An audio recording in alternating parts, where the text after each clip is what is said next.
world that we're living in. The other thing I will do is, first of all, I'll show you a little, and then I'll show you a little video of an event that we're involved in to show you the kinds of things that the company participates in.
Okay, so that's the kind of thing that we're involved in. And this is what we'd like an event to be like, where you get the total experience of an event that takes place. So one of the things that we've been doing for many years is working with Roskilde Festival on a safety project. And here's just a very short video showing you some of the things we've been doing, where we've been measuring crowds, etc.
Okay, so as we know at the moment, events are going to be very, very different when we come back to doing them.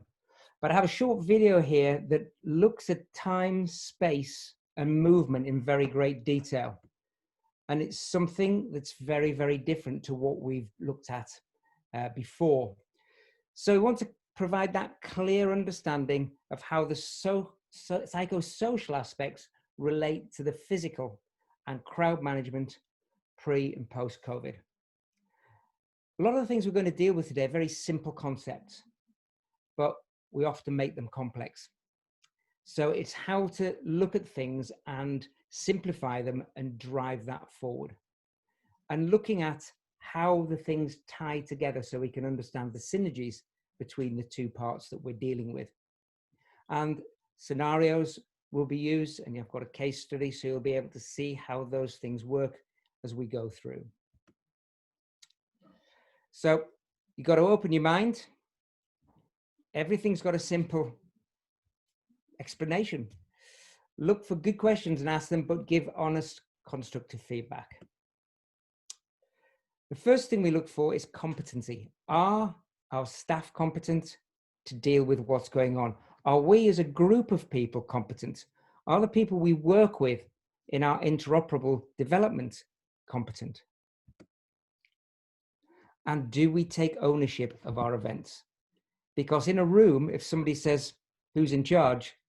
You have to put your hand up if it's your area.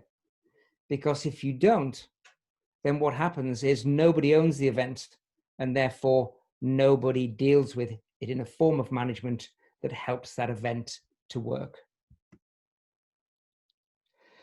But the thing about it is impact, because this is what we never want to see again. This is Hillsborough, the front of the crowd, before the FA Cup semi-final, where 96 people died in a crushing incident. This is what we never want to see again. More and more, we see the same elements being repeated, so we don't learn our lessons. And here's a very interesting quick video to show you things that happen that are extremely dangerous, but the artists even don't understand what's taking place.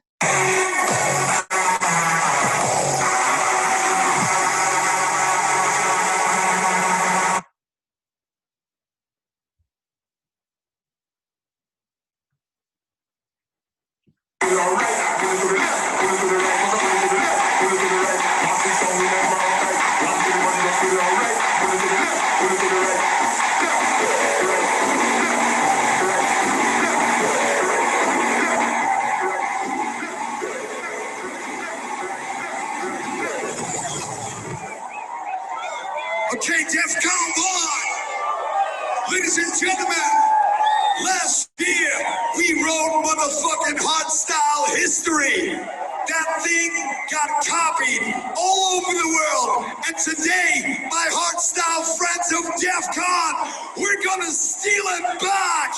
So, put your arms around the person next to you, and then go 8 steps left, and then 8 steps right. DEFCON 1, are you ready? Yeah, take over! Yes, here we go.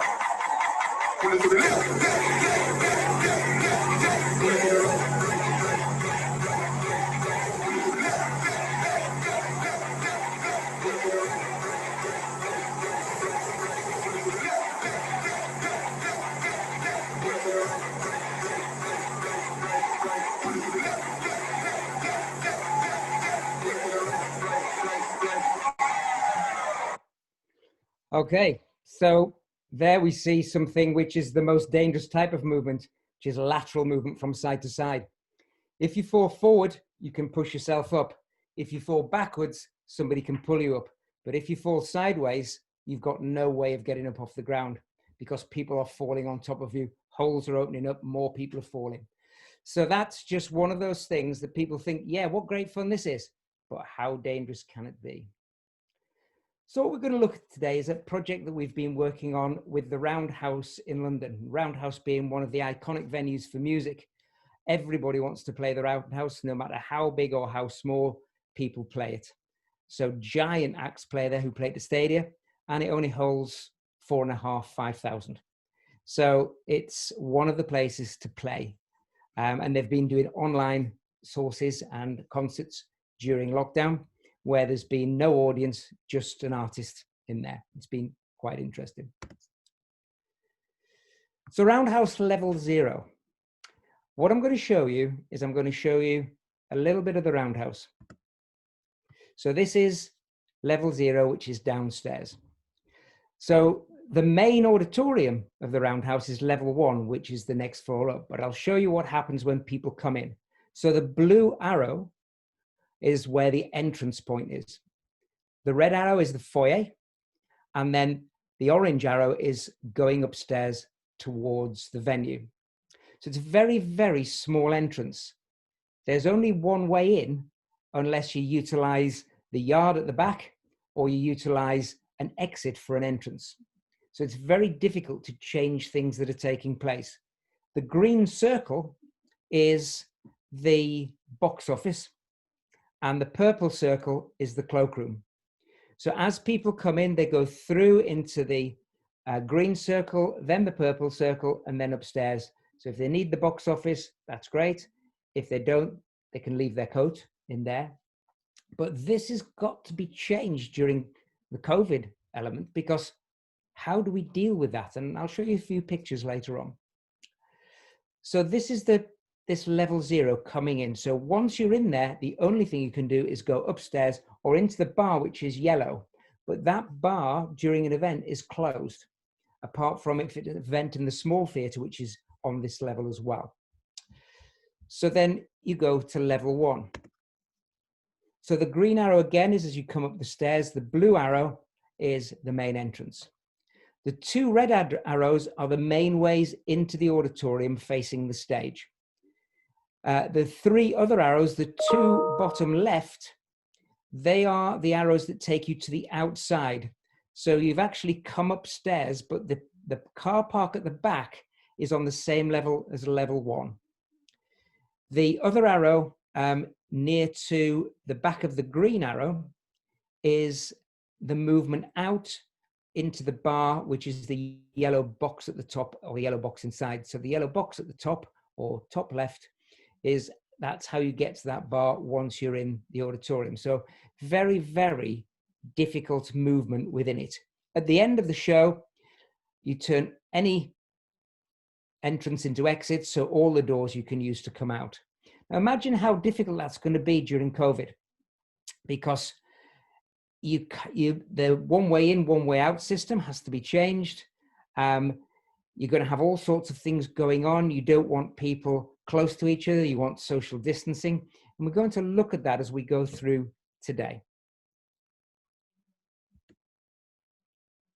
So this is the entrance on a normal concert. So this was the Psychedelic Furs and normal entrance during non-COVID times. And what you get is this. So immediately you have the purple arrows show 2 points of contact. So things that you're not allowed to do is you've got a social distance. So if you're social distancing, the 2 points of contacts wouldn't happen. All of those black arrows show where you're less than a meter from the person in front of you. During a social distancing process, none of these people would be allowed to come through the doors and into the venue in this way, because they're too close to each other. So during this taking place, this is what we actually have. So this is a test. We did 40 tests of different ways in and out. We've identified Plan A, Plan B, and Plan C. And here you can see people who hold their own bag and open the bag for people to see inside, or are asked to empty that bag out. At this point, there is only metallic searching. So you've got a wand to search people as well. And that's done outside before they come in. So as you can see, they're all wearing masks and they all have their temperature taken by a screen, which I'll show you in a minute. So the person next to the doors, the lady next to the doors, is doing the ticket check with a ticket checker, and people come through a sterile area to get in. So if we go on to the next slide, what you'll see is 2 tests that we did.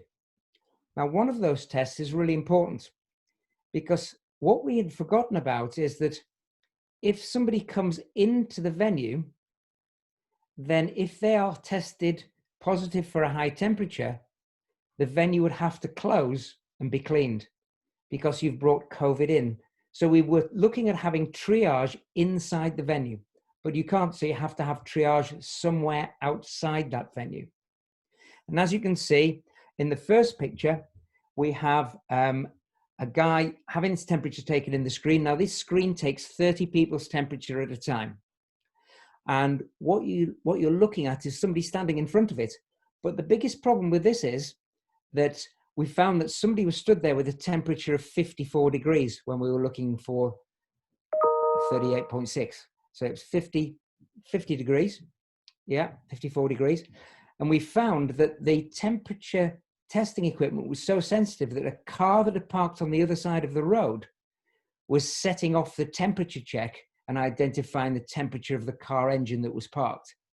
So what we realized then is we could have the temperature checking equipment inside the venue, but have a sterile area outside that people walked into to be temperature checked before they were allowed in.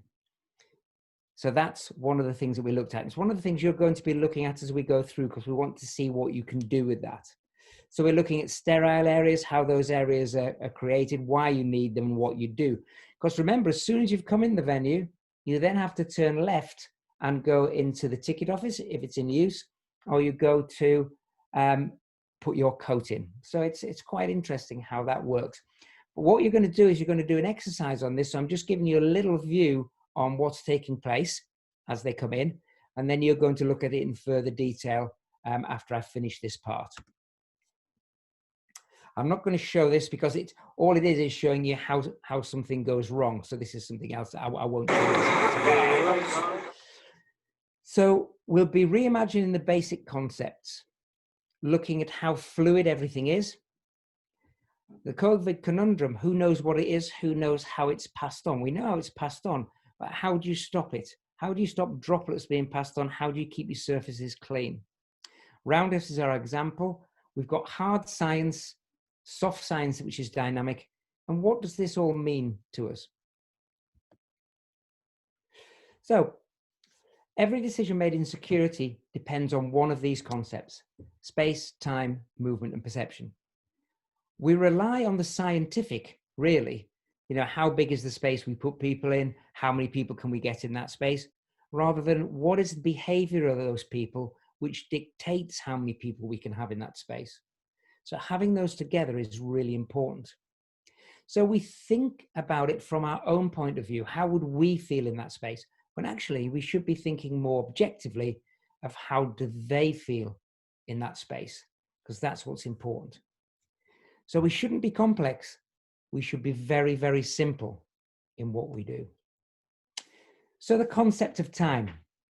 Time's quite interesting because if you read Stephen Hawking's book, it kind of blows your mind, but it has more questions than answers to what you want to know about. Because as you get older, time expands. And the younger you are, the more time condenses. So our memories as we get old are condensing, but our experiences it speeds up because we've got more experience, whereas younger people have less. Therefore, they expand their experience and time takes longer because their learning experiences have come in. Also, think about something like psychoactive drugs.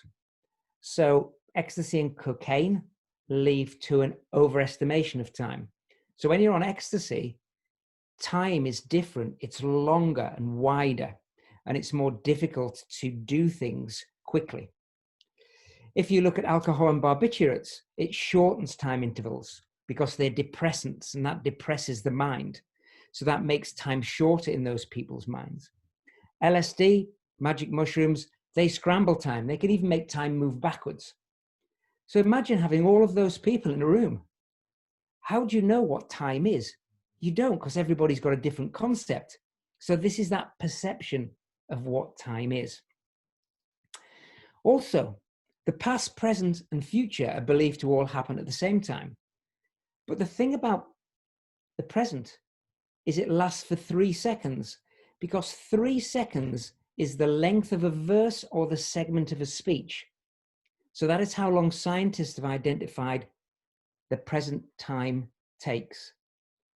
So if the present time takes 3 seconds, if you don't plan properly, you have no future, because it's not going to work. Because when something goes wrong in that split second, you've got to have planned for it. Because if you haven't planned, like in a crisis, then everything goes wrong and the future changes. So it's very different. One of the other things is many people don't believe that time's real. Is it absolute?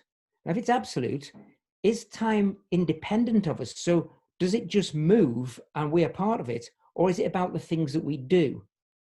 Is it cyclical? Because if you think about the events calendar, you have an event maybe 3 times a week, and that's a cycle of events. But each event is linear.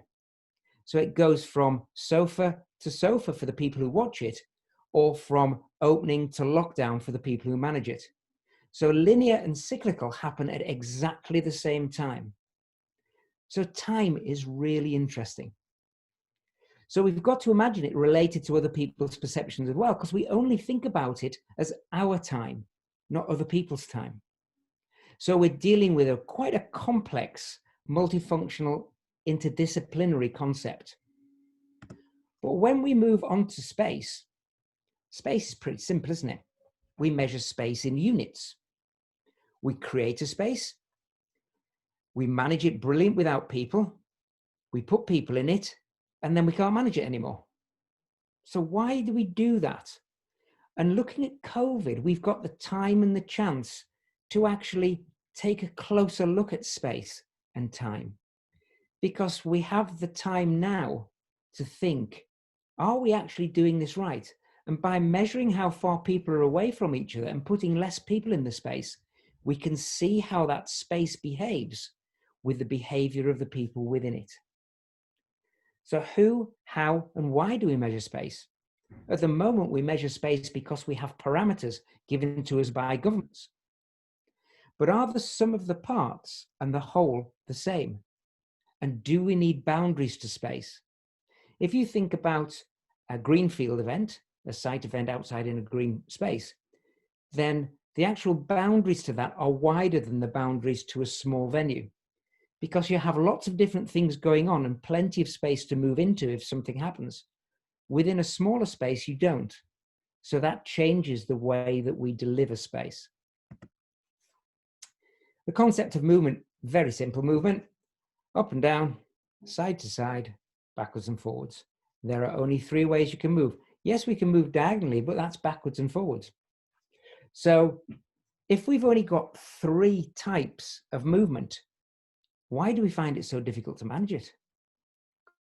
Because it's such a simple concept. But once you add acceleration into movement, it changes the whole concept. Because by adding acceleration to a mass, you create force. And it is the force of people on a barrier or an immovable object that causes the problems within space. So that's the difficulty that we come up against. And COVID-19 has given us the chance to rethink movement. Who's in charge of the movement? Is it you? Are you managing it? Is it the management? Is it the artist? Is it the crowd? Quite often, as you saw in the last video, and the reason I showed it is, the artist is dictating the movement. Therefore, you have lost control of your space. Once that happens and somebody else starts to control it, you've lost it. What about perception? If you don't understand people's perceptions, what's the point of turning up? Because if you don't understand what they're going to do and haven't done your homework, then you can't deal with it. So it's based on individual thought behind people's motivation. Can you control perception? You can if you've got the right tools the communication tools and the development. And who can change those perceptions? Again, you, the management, the artist, the crowd themselves. So the same people control perception that can change perception. So it's looking at how you develop that. So it's a generic term for a complex sensory control of behavior. So we simplify it, which is good, but it is very complex because there's so many different things going on in the crowd. We need to understand in advance why people do what they do. So there are 5 stages of perception, and they start with stimulation, go through the perception process until the action takes place. The key part of this is evaluation, because you have to evaluate what the stimulation is, how it is organized before you can commit it to memory and then deliver your action. So that's the perception process. Okay, so I've given you a very, very simple introduction to those terms and what happens. As you can see, time is something that is very, very complex. And the reason it's complex is because actually we don't really understand it. Top scientists understand it, but what you've got to remember is the theory of time as it moves forward changes. We don't throw an old theory out, we change it. So gradually, right from ancient Greek times when they first hypothesized over time, we haven't just gone, no, that's rubbish. We've actually taken that theory and added bits to it. So each time a new theory comes along, we move it until it morphs into a much better theory. So the theory of relativity, Hawking's theories that he identified in A Brief History of Time, they're all timed theories built on top of each other, and that's because it's very complex. Space, it all depends how much space you've got, because think about this, we give a mathematical concept to space, okay? We call it a square meter. We work in square meters. Why? Because it's simple, yeah? But is that what we should be doing? Should we be working in square meters? Can we change the way we look at space? Because that's really important. And once you've got space, movement should be so easy to manage, but there's too many permutations in who can change that movement. And that movement can be governed by what the artist does on stage, what people do in the audience, or what's happening in the audience, how you're managing that, if you have to change management to control. And finally, perception. It all comes down to how your audience perceives what is happening. Because if you're managing your event very tightly and things are working the way you want them, it takes that to change it. So it's making sure that you have a plan A, plan B, and plan C if things go wrong. So all of those are tied together through the perception of the crowd, of your interoperable group, and hopefully you've tested your plans, because as we know, any plan is only as good as its first contact with the enemy. And of course, that enemy, in this case, is the crowd and everybody else who is in working on the event. Because if you don't test it and it comes up, how do you actually know it works? Okay, Pascal. Thank you, Chris. Perfect timing. 30 minutes, very interesting introduction to the topic. Thank you for presenting. I will now switch into French for some questions that I will translate to you. Okay. Alors, merci à tous d'avoir suivi la première partie de la présentation de Chris. Je vais ouvrir maintenant un petit moment pour les questions. Jérémy a adressé une question dans le chat. Jérémy, est-ce que tu souhaites la poser directement ou la reformuler en français, que je la traduise pour Chris? Oui, alors je veux bien que tu la retraduises après parce que j'ai un anglais, je ne suis pas bilingue, mais parfois il y a certains mots techniques que je n'ai pas. En fait, j'ai vu dans la notion, enfin dans ce qu'il nous a expliqué, la notion de prise de température et la difficulté de le placer au bon endroit en fonction de différents paramètres. Alors, juste, est-ce que Chris a la possibilité de nous dire si cette notion de prise de température en Angleterre était obligatoire ou pas, ou si c'est quelque chose qui a été inséré par le lieu pour aller plus loin dans la détection. Mais ce que je voulais dire par là, c'est que du coup, c'est un outil qui permet de ralentir le flux du public. Est-ce que c'est une contrainte ou est-ce que lui, il a trouvé que c'était une contrainte ou effectivement, en fait, c'est un outil qui permet de ralentir le flux et qui avantage l'organisateur? Ok, très bien.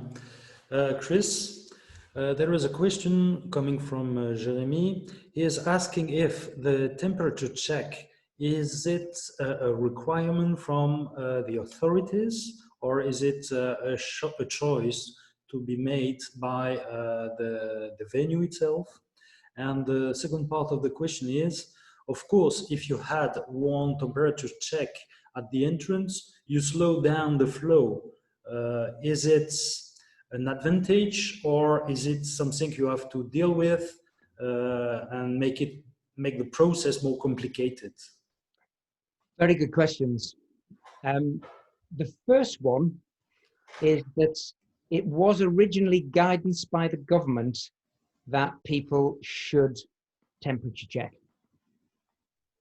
But what happened then was that some people decided they would do it because it was only guidance, and some people decided they wouldn't. But what we found working with theatres and stadia is that if you do a temperature check, it makes people feel like you care. Because as soon as you've done the check, when they walk up, or you do it by a handheld, or you do it by the screen, but you can't do it by both because they're different and they give you different temperatures. But once you're at the screen, people are like, right, I'm okay. That person's okay because they've got in. If somebody's turned away, then they know that they've done the job and that person may or may not have COVID. They may just have run down. So they're actually allowed 3 tests, but they go to the tent to be tested for the 3 times.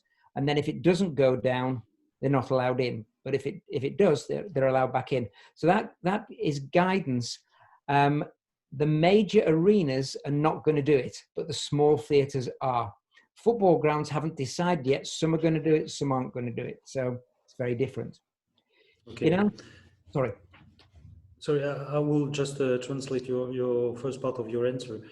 Donc, c'était une recommandation des autorités.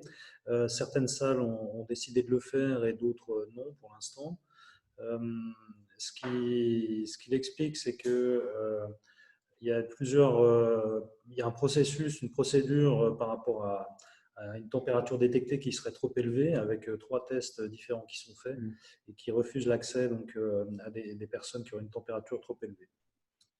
Chris, can you complete the answer? I can. The flow for normal pre-COVID people coming through in the crowd flow was 9. The flow for during COVID, when we've been testing it, is 9. So what is the key to this is the person who controls the head of the queue and the safe space between the head of the queue and the screen is essential. Because if anybody moves into that safe space who has a high temperature, they're immediately taken out and the flow continues. So having that flow is important because it's exactly the same. We were amazed because it seemed to take so much longer, people going through, but it's exactly the same time. It's because everybody's not crushed at the doors trying to get in, they're slowly flowing through. Thank you. Alors ça, c'est un point vraiment intéressant. Donc, ils ont mesuré évidemment le flux et en situation normale, hors Covid, le flux était de 9 personnes par entrée par minute et donc avec l'implémentation de cette mesure de contrôle de température, ils arrivent exactement au même flux. Mais ce qu'il explique, c'est que tout dépend de la façon dont on organise ce contrôle et dont on gère, on est au cœur de notre histoire, dont on gère l'espace, c'est-à-dire l'espace et le temps. C'est-à-dire qu'une personne qui serait détectée comme ayant une température élevée est tout de suite sortie du flux et traitées de façon isolée, ce qui permet de garantir la continuité du processus et donc d'arriver au même niveau en termes de nombre de personnes qui rentrent. Est-ce que ça répond à ta question, Jérémy? Yes, really interesting. Thank you. Okay, Chris. Okay. Thank you. Est-ce qu'il y a d'autres questions, soit de compréhension ou des commentaires par rapport à la première partie de la présentation de Chris? N'hésitez pas. J'ai une question, Pascal. Ok. En français ou en anglais? Comme tu veux. En anglais, on gagne du temps, sinon je traduis volontiers. Yeah. So thanks, Chris, for the presentation. I would like to come back on the space management that you referred to. So you mentioned the fact that today we base our assessment on the unit, which is a square meter, which is actually how we dimension where I work. The amount of people that we allow in a certain area. Here, I'm not talking about events, but I'm rather talking about evacuation of people. I'm really interested to understand a bit more what you refer to when you say that we somehow restrict ourselves to unit-based assessment rather than opening ourselves to other kind of assessment, because I don't see any other, let's say, except if we pile up people on top of each other. Juste avant que Chris réponde, est-ce que tu peux résumer et traduire en français pour que tout le monde puisse comprendre?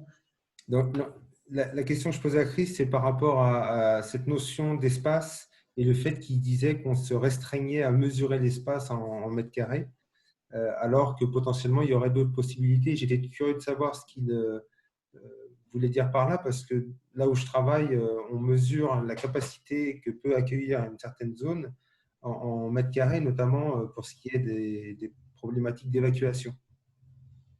Ok. Chris?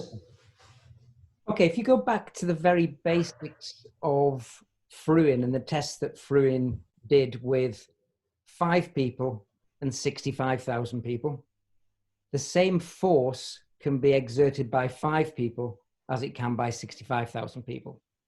So if you based it on force, then maybe you should only have 5 people in there, but we'd never base it on force, because that has to be managed in that situation.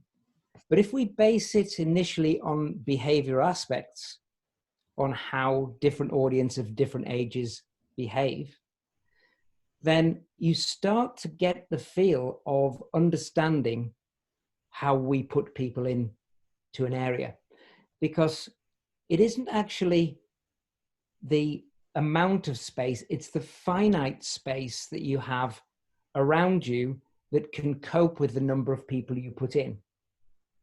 So a reduction in people for specific events is actually done at the end on a behavioral aspect rather than at the beginning on how you'd allow people to come in. Yeah. So if you actually took the behavior first and identified the kind of elements and the build-up, I mean, I have some diagrams that I've done at about 20 different events, heavy metal events, dance events, all sorts of things, showing how the density of the crowd changes depending on the event and where your doors are. One of the things that we do, you're quite right, we identify how many people you can have in a room in 2 different ways. One is the number of people you can get through the doors, and the other is the half square meters in there. And whichever is the least, that's the number of people you're allowed in. But if you take that as a maximum, because if you think about it, a speed limit is not your maximum limit, is it?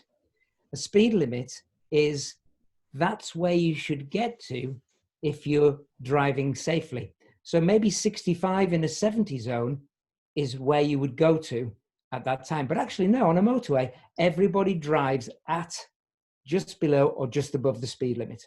Yeah. So we're actually creating something which is an anomaly in the way that people think. So it doesn't take much to add a few more people, does it, into a venue? Because you can add a few more miles an hour on, and that actually then takes you over the limit. So we're kind of, it's all based on this rather than this, because promoters want to make as much money as they possibly can. Yeah, which is really a lot of it, what a lot of it's about. But actually, if we went back to basics and said, well, how safe is this venue going to be? Well, let's take all of the aspects that we can identify and see how many people we put in this space, and then look at what the space will take in that situation. And therefore, you could identify very easily that you do not want to go to capacity with some of these acts. So instead of somewhere like the O2 keeping 500 tickets back until they've seen how many people fit in, why would you do that? Because you know that those 500 people, although it won't take it to the limit, it will make it exceptionally dangerous. So we should trust this, should trust the experts, the people who run the venues. Because the people who run the venues, the people who put the barriers in, the people who do all of those things are the people who should decide, not the promoter or the band manager. Because all they're interested in is not the well-being of the people, really, that's secondary. They're interested in the money they can make out of it. Whereas the people who run the event or who are in the venue are interested in there not being an accident, because it's not in their interest, because the blame will never be put on the promoter. The blame will always be put on the people who run the venue or the event. Thank you. Je ne vais pas traduire intégralement la réponse de Chris.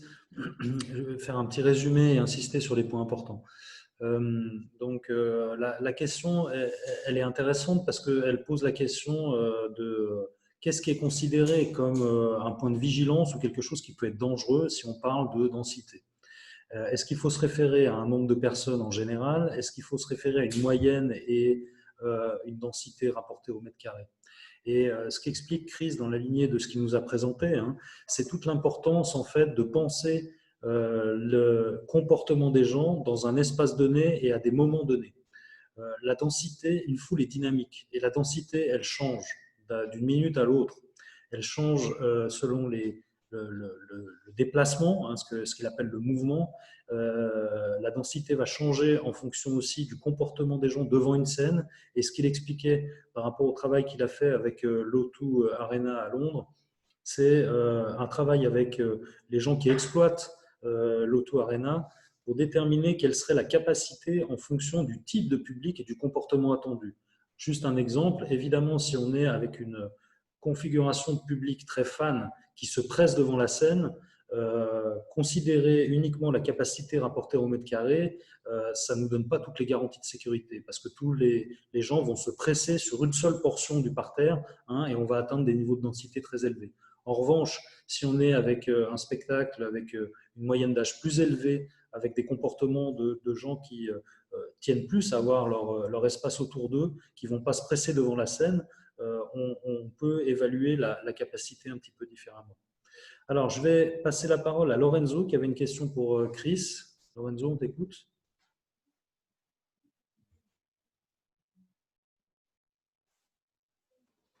Lorenzo, est-ce que tu es là? Il faut activer ton micro si tu veux poser ta question. Oui, merci Pascal. Est-ce que vous m'entendez? Oui. Ok. Hi Chris. Hi. You mentioned that the flow speed was the same before and after COVID, but was there a need for more human resources? And was there an impact, a financial impact for the structures, or were the structures able to do with what they had? Oui, très, très rapidement, la question de Lorenzo qui est très pertinente, hein, c'est en gros, à quel prix est-ce qu'on atteint le même niveau de flux quand on introduit un élément de contrôle supplémentaire, en l'occurrence là en lien avec le Covid, la prise de température. Est-ce qu'il faut plus de staff? Est-ce que du coup le coût de l'organisation augmente? Chris?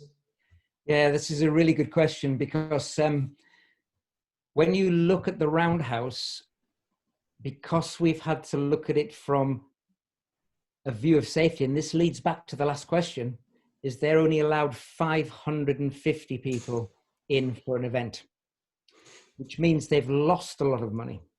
So they've lost, you know, this is only kind of fraction of the amount of people they'd normally be allowed. And it's because it's an unusual venue. So whereas in football stadia now, the modern stadia, the distance between the center of your head and the person that you're allowed to be next to, which is to be a meter, it's much smaller. So you lose more seats when you're doing it.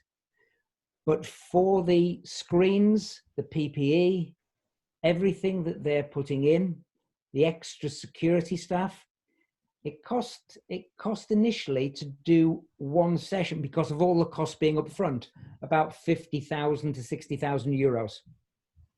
So that's kind of coming up with the cleaning staff. The most important person in the whole of the organization, when we did the tests, when we asked people who they felt made the most impact and make them feel the safest, the COVID cleaner came out number one. So the cleaning lady, who was constantly cleaning, they felt safe because she was there and she was cleaning. So you can't underestimate the way that the audience will think about what safety is. Seeing people in PPE, seeing people with masks at a distance, seeing a cleaner in there makes them feel safe. So you pay for that safety, because otherwise the reputation of the venue will go down. And it's all about reputation, because how are people going to come back to events? And when we asked people after they'd been in doing the tests with us, we had volunteers in doing the test, all wearing masks, all socially distanced.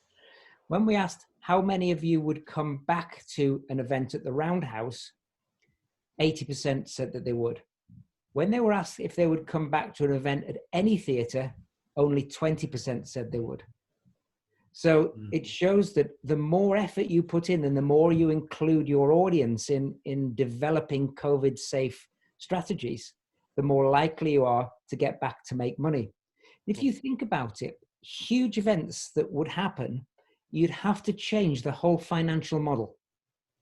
Because if when we dealt with football before COVID, you almost had to have the same amount of stewards just in case somebody was to break through the cordons and in to the ground. Because if you don't, and somebody gets on the pitch, that person gets onto zone A and infects everybody else. So, well, they could, but it may not. But you'd have to treat it. You'd have to stop the game. And it happened in Barcelona. You know, these things do happen. They're not out of the realms of possibility. So yes, the costs both ways, the loss and the actual cost are huge. Ouais, c'est très intéressant les éléments de réponse que donne Chris. Évidemment, il y a des coûts supplémentaires. Aujourd'hui, on est encore sur une logique de test avec un modèle économique qui est pas stabilisé. Hein. Pour autant, le choix de Roundhouse Theatre, c'était de restarter, de recommencer leur activité, de le faire sur un mode test sans penser à la rentabilité économique, avec un objectif qui était aussi de rassurer les visiteurs. Et d'après les résultats un peu des sondages qu'ils ont fait, les gens à 80% déclaraient que dans ces conditions-là, ils seraient prêts à revenir dans cette salle.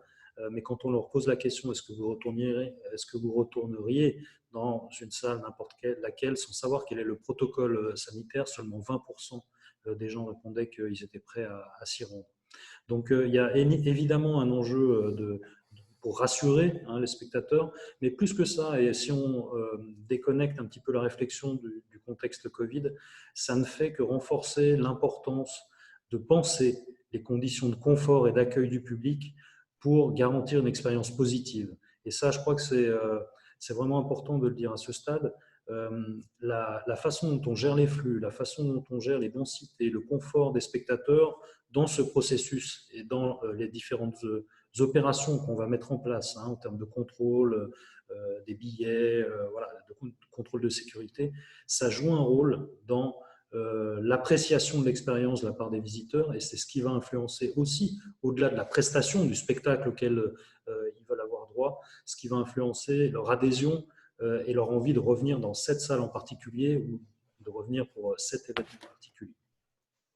Okay, thank you very much, Chris. Fascinating case study. We will now switch into the exercise. Please stay in line online. We will need you for explanations and maybe to help and comment the work of the participants. Okay.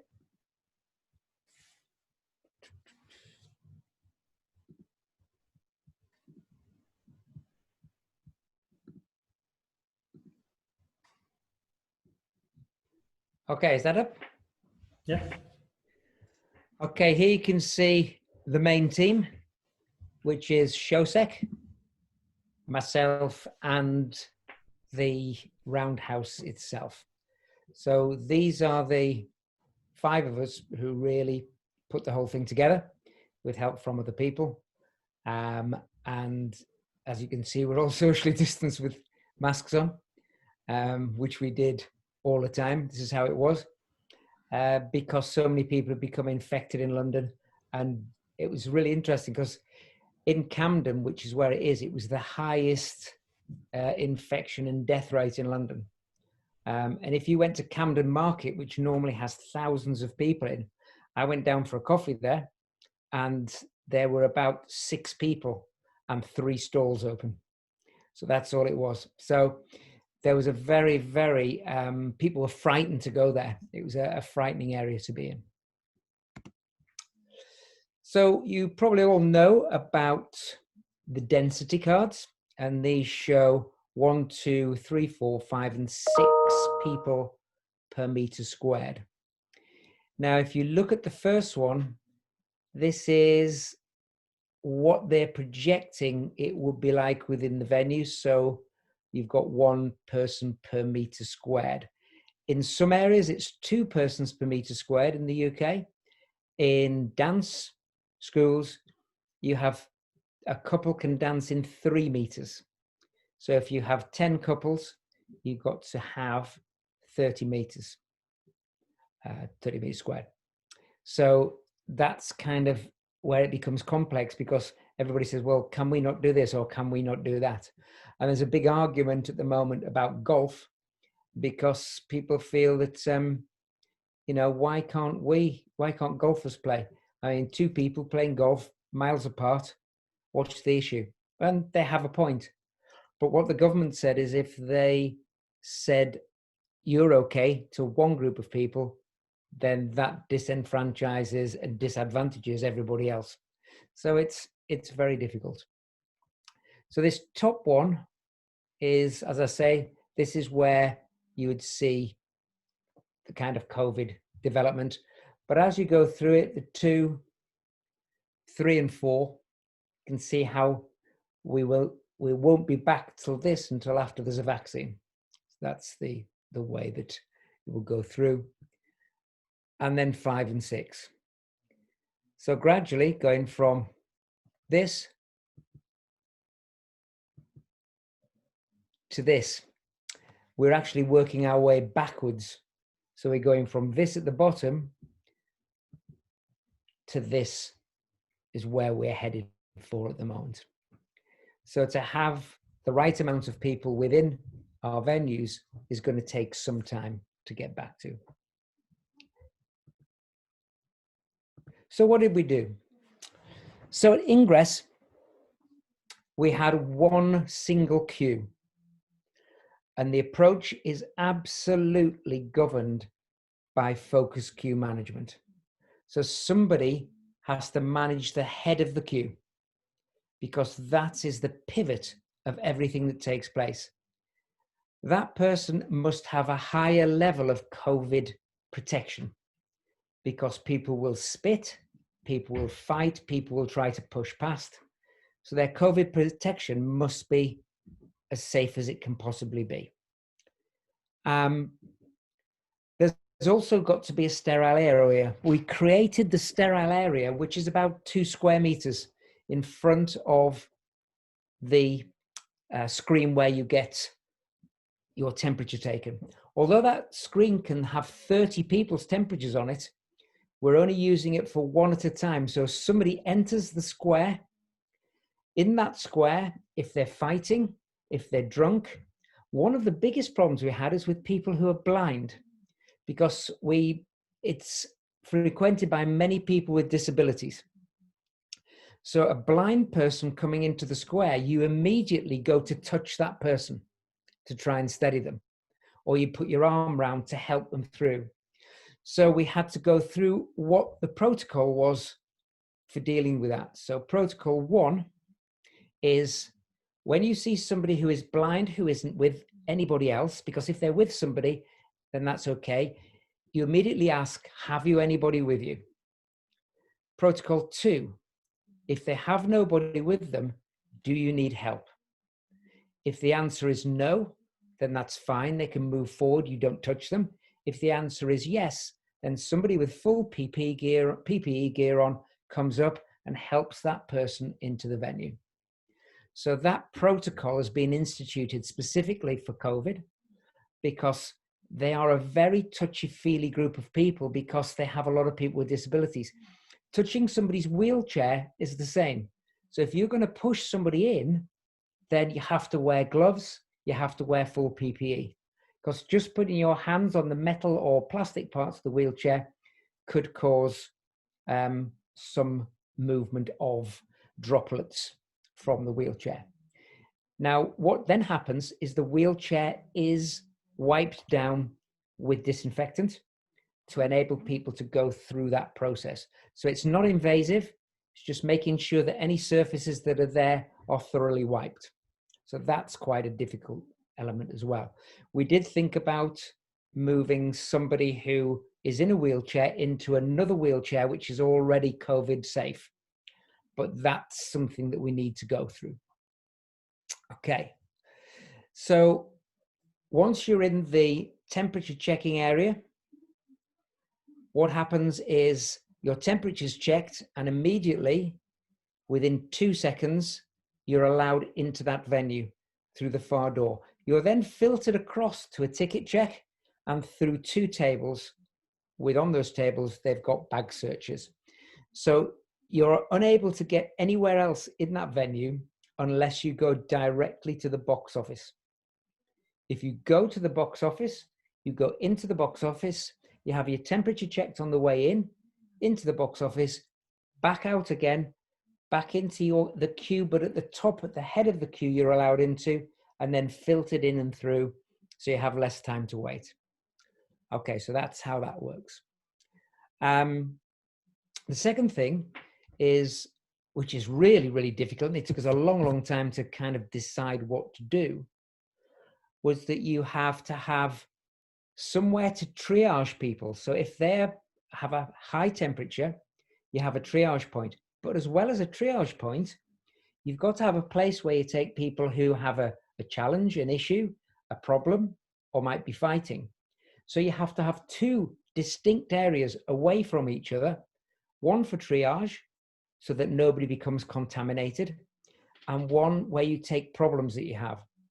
So you have to make sure you're able to reach those easily from the area where you have it isolated, so that you can make sure that those people going to those areas are safe. Yeah, it's quite a difficult thing to do, but that's one of the things we had to come to terms with. So ingress is really quite difficult. But once you get it, I mean, when we started, it took ages to get people through because we weren't really au fait with the changes. So we kept moving things, changing things, testing things. But once we got the testing situation in, then we were able to take people through the process with 9 to 10 people per minute, the same as an ordinary event. Now, the other thing that we have done is the 8 most important elements to do with COVID are on a lanyard and a plastic sheet around the neck. So if anybody asks a question about the 8 most important things, all the person has to do is look at the lanyard and give them the answer. So that makes it really quick. So that's, we kind of got that really from the action cards that people use. Because by having action cards, what do you do with COVID? Okay, yeah. So we know what to do with that person now. So using those cards is really important. Okay. So triage. Triage is really important because it has to be outside the venue. It cannot be inside, because once you cross the threshold, you are bringing it in. Now, the interesting thing about that is, in reality, anybody could have COVID on them. They could have a surface on them. They could have it anywhere on their body.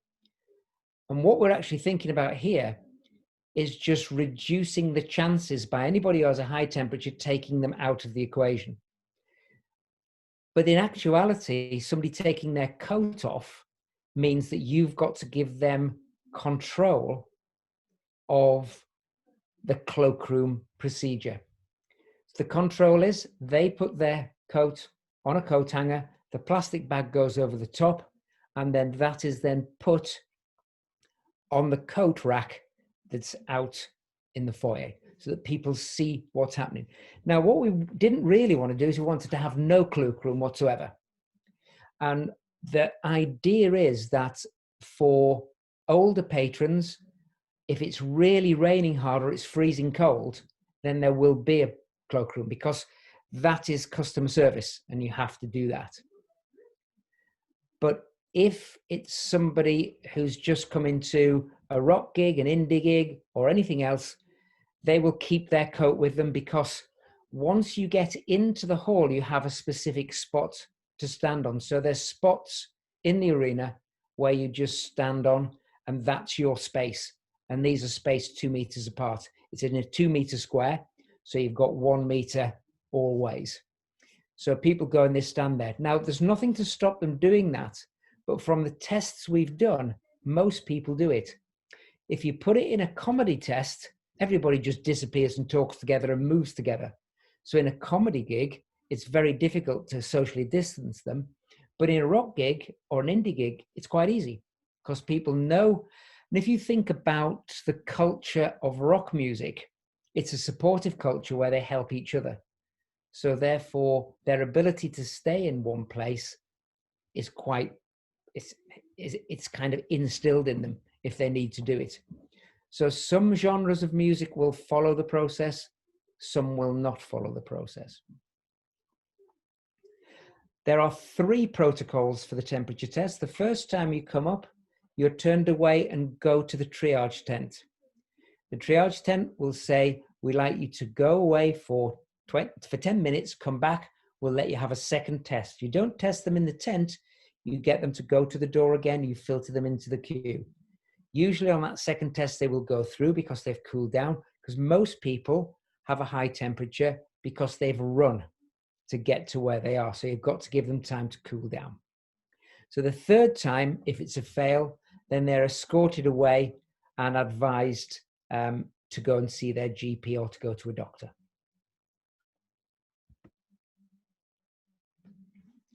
Secure egress is more difficult because there are challenges to this.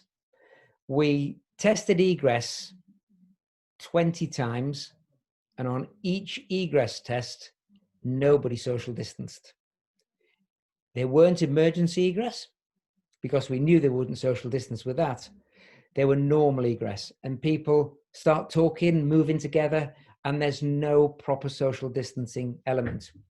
All we can do in that situation is announce from the stage that there will be a phased egress, and can people please abide by the rules. In theatres and in cinemas, you can egress row by row and then take people out, which is a much easier way to do, but you're dealing with much smaller numbers of people in that case. When you're dealing with larger numbers, the biggest problem is egress. So getting people through an escape route, they will follow their normal procedures, because what we've got to remember is that people visiting the Roundhouse will have already a social map in their heads of how they've always used the Roundhouse. We're now changing that social map, so it's going to take several visits, 6 or 7 visits, for that new map to be in their mind. So going to a bar, what you'll find is people in the queue will social distance, and then gradually they'll start to move up until somebody turns down and says, back off. and then people move away again. So you've got to manage the queues accordingly and manage people in there, constantly reminding them of social distancing and other attitudes. So configurations are very, very difficult. The box office, the cloakroom, the ticket check, the bag search, all have to be tested specifically. We thought of getting people to bring see-through bags, which can only be this size. And that is a really good way to do it. You can sell them as well if you wish to do so. It's a way of making money for the venue. But the other thing about it is that the secondary thing is to get people to stand and open the bag, and you have a light stick which goes in the bag, but you don't touch the bag at all. You ask them to do that, or you tip the bag out. The one thing that this does not get to grips with is the body search for a suicide vest or for ceramic knives. So those are the two things that you cannot see during that process. But we use behavioral detection people to ensure that that is focused on as well by the people in the security team. And the two managers of that security team have been in the business for 30 years. So they attend every event, they brief their crews accordingly, they do their background research, and they identify which elements are most likely to cause a problem. The thing about it is, with heavy metal, rock, indie, somebody who's not dressed appropriately or accordingly will stick out. Somebody who is sweating because they don't look in the right place will stick out. So these people are looking for those kinds of people as they go through the process. Okay. So key positioning. The temperature check's got to be inside. The point of check-in's got to be a suitable distance away, because if you check somebody and they're not far enough back, they will charge the door. So you have to have adequate security to stop people trying to do that to get in the venue if they've got a positive temperature check. So by moving it away, you've got a distance, and having two people, one either side as they walk in to be greeted inside, you can move across and stop those people from rushing through if that's the case. So it's preemptive. The camera as well, you've got to make sure it's not obstructive, because these cameras have wheels and legs, and if somebody comes through and trips over that, it's a trip hazard. Moving the tables that you are searched on further apart has a positive. That is, two people can be searched at a time, socially distanced. The negative is it widens the possibility of people rushing the stairs. So that's quite difficult. So also, you must make sure that the camera is not pointed at an alternative heat source that it may pick up. So testing and briefing is really important. The briefing of the teams is absolutely essential. One of the things that came time and time again was, what about explanation to the crowd? What about communication with the crowd? The key to communication is you start explaining to the crowd at point of sale.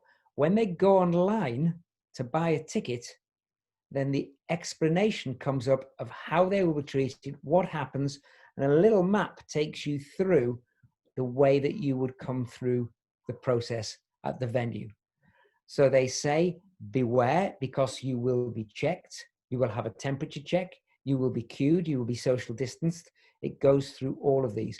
But we've only learned that from some of the other venues that have failed because of those things happening.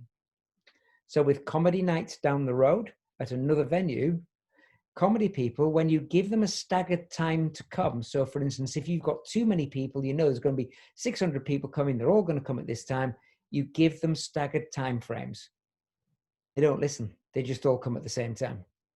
If you do it with a music or theatre audience, they will come at the time, almost at the time when they're ready to, or when they're due to. And that helps because people can see the queue and they'll be further down the road, and people will then go off and drink and come back. So that's not too difficult to deal with. Because you've got to have a route one to the venue. And that route one is through one door. Because if you expand the number of doors, the possibilities of COVID being transmitted or by people crossing each other is made much more difficult. On the bar and toilets, they are one way only.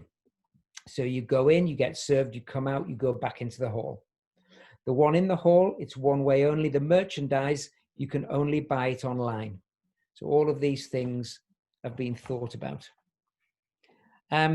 Ticket check away from the venue doesn't work, because what happens when you're away from the venue is there's too many possibilities of people getting in to the venue around you as the ticket checker.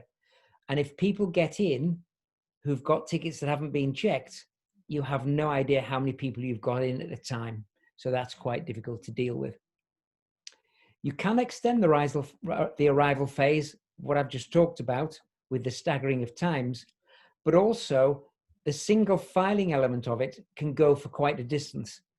But in bad weather, it's not good to do that, and you need people in as quickly as possible. So that's something we're still looking at.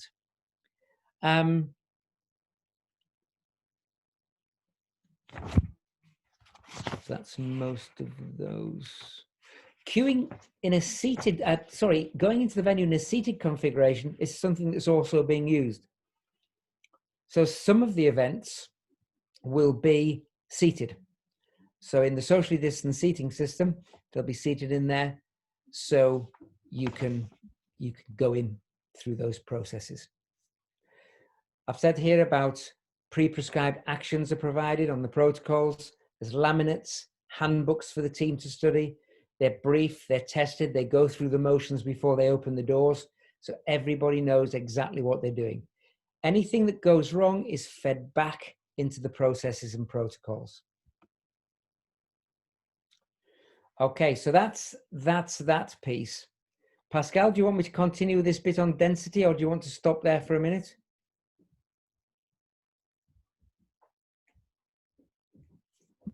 Yeah, Chris, maybe we can finish the presentation with the two last slides.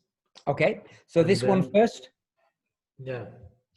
Okay, now this is some work that I've been doing. I've been doing some research into how crowds fill venues. So the yellow one is, who did Born Slippy? Underworld. So this one is Underworld, the one on the left-hand side. The one in the middle is Megadeth. And the one on the right is Five Finger Death Punch. So one very different band, two fairly similar. And if you look at the build-up, what I've got to say on this is that all the entry and exit doors are stage right. Okay? So as you look at it, it's on the right-hand side. So that's where all the entry and exit doors are for this venue, which means you cannot exit from the left or enter from the left. Now, what you'll notice on all of these is that in the majority of them, there will be a build-up on the stage left side. And the reason there's a build-up on the stage left side is because people coming down the stairs from the right-hand side as they come in hit a block of people that are standing there already in place. So they have to go around the block and into the stage left part, which increases the density on that side. You will also notice that in Underworld, there's virtually nobody in the back areas, very sparse, nobody at the back. Everybody is in the center. But you'll also notice that it fluctuates. It goes up and down because people are dancing in those areas rather than just standing watching. And that fluctuation doesn't really stop until you get right to the front, where you've got the center is always the densest, where for the first two, you've got 6 people per meter squared. And on the third one, Five Finger Death Punch, you've got 5 people per meter squared. So that push and that development, you'll see the two on the center and the right are almost identical because they're for the same type of music. So you can build up a knowledge of the density related to the genre that you have. Now, we've got these for all types of different things. In pop concerts, you usually get a density which is almost the same all the way throughout the venue or the actual standing floor. And that's because you have a lot of children, a lot of parents with them, and they tend to find a space which is safer. So it spreads that out, and we've got maps of those as well. It's also very similar to 80s indie bands, where people come to watch the band rather than participate because they're older than they were when those bands were out, and they tend to spread very evenly as well. On the right-hand side, towards the back, you will notice on the first diagram that there is a very low density all the way down to where it says 2 people per meter squared. That is where the main entrance from the bars and the door is. So that area is where everybody comes through and goes down. And because they're pushed further forward in the underworld gig, that means that the density is constricted into the first kind of, well, it's a half of the venue. So most people have pushed down, leaving the back completely free. Now, as you all know, the reason we have 1 person per half meter squared is so if anything happens at the front, people can move back and they will have a space. If it's sold out, they will have their half meter squared space to move into. And that's why I was very interested in the question when we were looking at those questions earlier on of, you know, how that happens and why do we utilize mathematics to discern what we're actually doing when we know from behaviors what's safe and what isn't. When you look also at the 2 rock gigs, you will see it's very, very congested at the front. And the behaviors in them are exactly the same. Circle dancing, you've got moshing, you've got crowd surfing, and that tends to constrict the numbers of people because they're closer together and people are riding across the top of them. More people trying to get in a position to do it. So the doors on the right-hand side have a huge impact on how this builds. If those doors were equal, the pressure from both sides would be as equal. So those numbers of people per meter squared would actually be very, very similar, as we've found with places like the O2.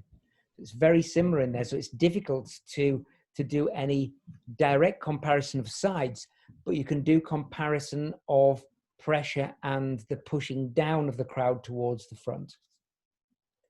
Okay.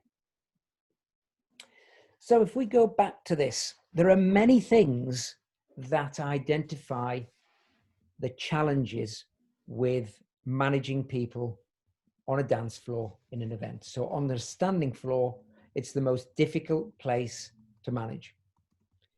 The first thing is all about space-time, movement, and perception, because different people perceive things at different times. The movements of people are different, so you have idiosyncratic movements, so movements that are related to musical genre by different musical genres, so you have to be ready for those. But also the time it takes and the space that's taken up by what people do. So if you're dancing, it takes up more space than if you're not. But people tend to push into areas where people are dancing and move together, which makes it more difficult to move in the first place. So if we then go to the list of things that we've got on the screen, the number of doors, the less the number of doors you have to get in an area, the more difficult it is to clear the floor during the evening and at the end of the evening. If, like this venue, Wembley Arena, that you've just been looking at those elements from, there at Wembley Arena, the biggest problem is you have to go upstairs to the circulation area for the bars. So the concourse is upstairs. But as soon as you come out the doors upstairs, you're constricted because everybody from the other areas has come onto the concourse from the seating areas as well. So all those people are already there. There's people queuing in the toilets. There's people queuing for the bars.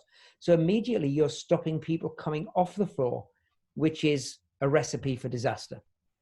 So that's one major element that we've been looking at, because we're not going to increase their floor capacity, but we are going to suggest that they increase their circulation capacity to let more people off the floor when this happens. At the end of the night, getting people out if there was a fire would be impossible. So the positioning of ingress and egress is also important. So where you come in and where you go out, if you're coming into somewhere which only has a small number of doors where you can get down onto the floor, then they're going to be pressurized all of the evening, from people coming in to people trying to get out. So if you've got entry and exit through the same doors at the front, you've got a problem. But if you have entry and exit from different doors, people know, because some people will want to go out where they came in, but other people will filter out through the other doors, giving you a better chance of movement. So this eases the circulation because more people are being able to leave as time goes on. The number of security and crowd management staff is essential. The more you have, the more you can support people movement by being there and making people move in specific directions. Communication systems, signage. If you have good signage, if you have good communication system, if you have really, really good people movement systems, so you've got wayfinding that people understand. There is no point, like in some railway stations, of putting movement arrows on the ground. Because if you're crushed in an area, like at Euston Station, you can't look down because everybody's on the arrows. So they have to be up. But one of the other key things is as well, if you have 5 or 6 video screens around the arena, when you put your signage on, people don't see it. They just see the video screens. So they watch whatever's the brightest, which is the video screen. So they don't see that you're pointing for areas for them to go out on. So once the event is over, you need to take those screens down and then have arrows showing where to go to. So you've got a definite movement delivery. But the whole of this that we've been talking about today revolves about one thing, and that's planning. It's the most important thing that we do. The more we plan, the better we will be. If we don't plan, it'll be a disaster. People get away with disasters, but actually, planning time must be this long, because that's the time you've got to act. And whatever happens in the future relates back to that planning that you did. If your planning is poor, then everything that goes into the event will be poor as you go through it. Okay. Okay, thank you, Chris, for this presentation. Very interesting one, and I really appreciate the conclusion about planning. I think planning is key, and just like you said, we have that period of time to manage, and we have that period of time to plan. So if we cover the whole process, we are stronger, and we can manage more efficiently the situation that occurs. Yes.